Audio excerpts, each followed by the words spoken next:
എടോ ആകെ കുടുങ്ങിയോടോ, പണിയും തൊഴിലൊന്നും ഇല്ല. അല്ല കുഴപ്പമില്ല. നാളെ ഒരു വിസയനുണ്ട്, ഞാൻ കേസിലാവും, ഞാൻ പറക്കും. എടോ ഞാനൊക്കെ ഇങ്ങനെ ഇരിക്കണ്ടേ. മച്ചാ എന്റെ പേപ്പർ എത്തിട്ടോ, പോകാനുള്ള പേപ്പർ എത്തി. പക്ഷെ ഇത് എന്താ പണിന്ന് വെച്ചാലണില്ല, ഒന്ന് എനിക്ക് വായിച്ചാൽ വയ്ക്കോ? നോക്കിയോട്ടെ. എടോ ഇത് എനിക്ക് മനസ്സിലാവണില്ല. ഇനിയിപ്പോ ആരെ നമുക്കിപ്പോ മനസ്സിലാക്കാൻ വായിക്കാൻ വെക്കാൻ ഒരാളെ കിട്ടുക. എന്റെ ഒരു അറിയണ സെക്യൂർ ഉണ്ട്, ഒന്ന് വിളിച്ചോക്കാം. പണ്ട് ഗൾഫിലായിരുന്നു. ആയിക്കോട്ടെ, ഒന്ന് വിളിച്ചോക്കാം. നമുക്കൊന്ന് വിളിച്ചോട്ടെ, നമുക്കറിയണ്ടാവും.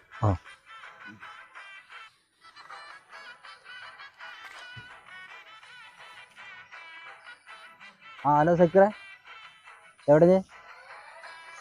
ഞങ്ങൾ ഈ റബ്ബറും തോട്ടത്തിലുണ്ട്, എന്നോട് വരുമോ? എന്നാൽ പെട്ടെന്ന് വാ.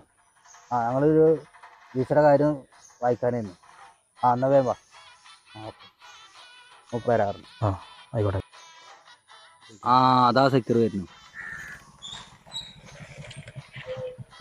സെക്യൂറെ, ഇവന് വിസ എന്നാ ഇതെന്താ വായിക്കുക എന്ന് പറഞ്ഞാ. ഇതിലിപ്പോ എന്താ, ഇംഗ്ലീഷും ഉണ്ട് അറബി ഉണ്ട്. ഇതിപ്പോ ഏതാ നിങ്ങൾക്ക് വേണ്ടേ?